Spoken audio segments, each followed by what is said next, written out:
Good afternoon, ladies and gentlemen. Now, it's often said in the kind of trade of politics that if you want to look good at a conference doing a platform speech, you should try and arrange yourself to follow a slightly plodding speaker who's not a natural communicator. I messed up there, didn't I? And talking of speeches, wasn't Paul Nuttall this morning absolutely fantastic?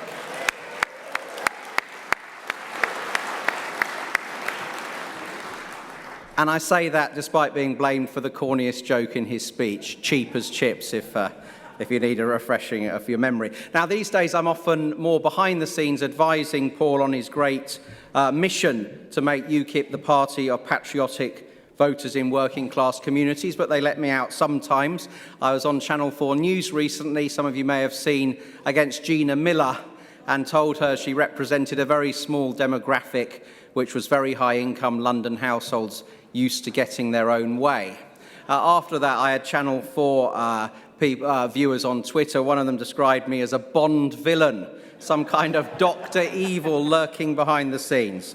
So I'm mainly going to live in the shadows, but I have a few things to say to you today. I'm not going to pretend that our policy on media or sport is going to sway the votes in the potteries between now and polling day. But nonetheless, I was delighted when Paul asked me to speak for the party on those two areas, as well as being his principal political advisor, because a diverse media sector is an absolute bedrock of a healthy society. Does anyone think we would have forced the EU referendum, let alone won it, without a free press that included titles that were always keen to expose the nature of rule by Brussels? I must say, I rather doubt it, given the bias I still detect within pretty much every national TV broadcaster against Brexit. So I'm proud to have spent a quarter of a century as a newspaper man before turning to politics full time. And proud our newspapers have helped people from every walk of life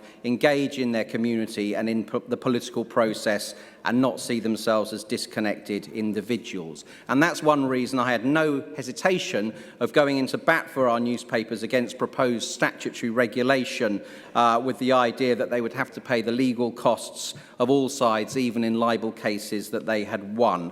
That quite obviously is against natural justice. And in an era of virtually unregulated internet sites, it's also ridiculous to be concentrating further regulation against newspapers that do subscribe to codes of conduct after all. And it's not just national newspapers that have been up against it, it's regional and local papers too, which are an absolute bedrock of civic pride and local democracy.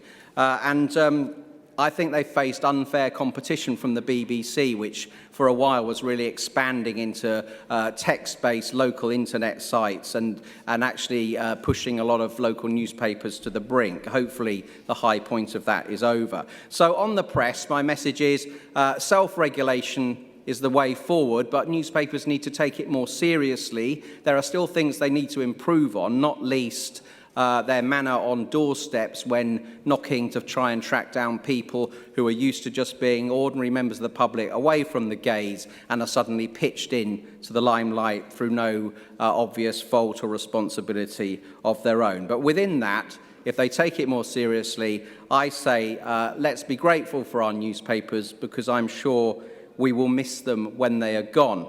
Now, as for the BBC, I'm an admirer of much that it does, from University Challenge, Gardener's World, The World Service, 5 Live, great dramas, big set-piece ceremonials, and sometimes, but by no means always, excellence in televised sport as well. And when things work well in our broadcast sector, I think it's a potential strength that we have 3 different funding streams for our 3 biggest broadcasters, with Sky primarily subscription, ITV advertising, and the BBC the licence fee. But I say this to the BBC: if they want to stop momentum behind the idea of scrapping the licence fee altogether from really gaining ground, they need to take their responsibility to cover a wide variety of views, and I think they missed the boat on immigration control and on Euroscepticism. They need to address that, and they need to try harder, very much harder, to be unbiased and objective.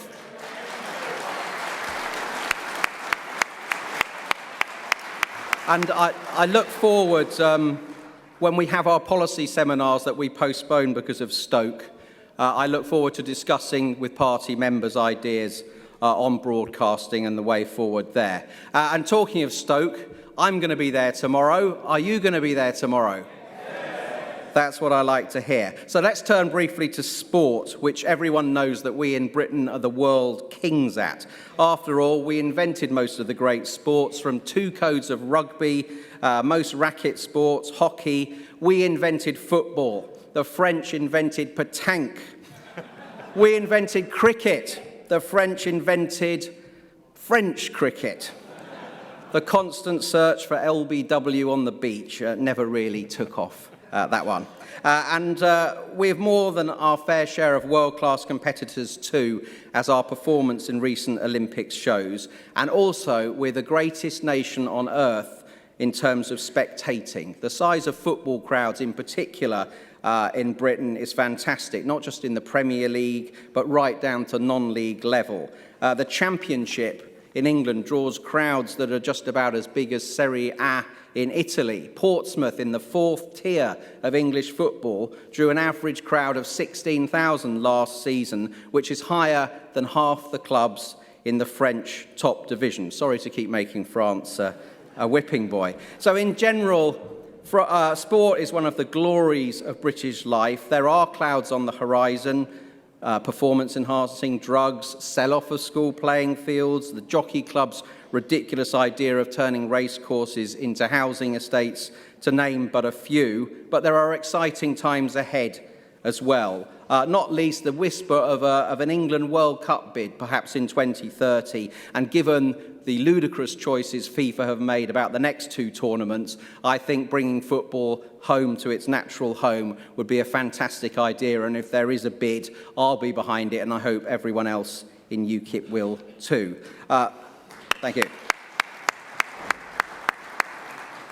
But in general, politicians should be wary of interfering excessively in a sector that's already a global success story and teaches young people so much about teamwork and dedication. And hopefully we in UKIP can remember our next match is in Stoke-on-Trent next Thursday. Our opponents are the out-of-time, corrupt, decrepit Labour Party. Let's all work as a team and let's beat them next Thursday. Thank you very much.